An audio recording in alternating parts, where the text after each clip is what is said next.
think I'll ask you, to maybe being it's kind of wrapped up with the comment on the inflation, if you could give us a little bit of history there, because there was a time when we did adjust for inflation, and then there was a change a number of years ago. And if I recall, I think the Council of Economic Advisors in their report to us virtually with each and every forecast remind us that we should include inflation.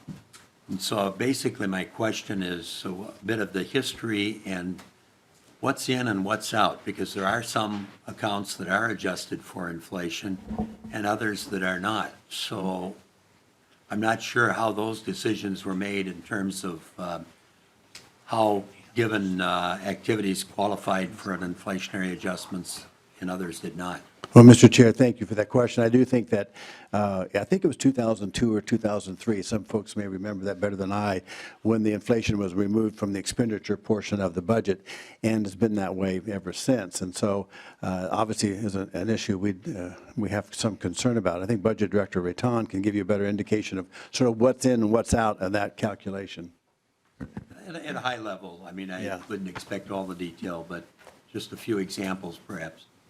Sure. Mr. Chair, so what includes inflation are those places where there's a formula in law that's either including an inflationary measure, an example of that would be the special education formula in education, or formulas that are based on cost. So there's formulas within our healthcare area where we pay based on cost, and so as costs rise, we pay more, and inflation is just naturally accommodated through that.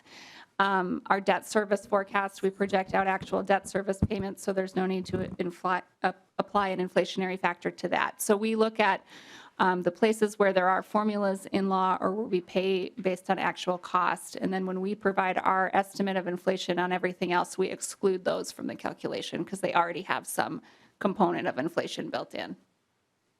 Okay, so for example, now bonding, I think when I looked at your report, you pointed out that that was factored out, would be an example of one that when you're calculating the number of $1 billion plus, because when you issue the bonds, the interest rate is fixed, so that's factored out then?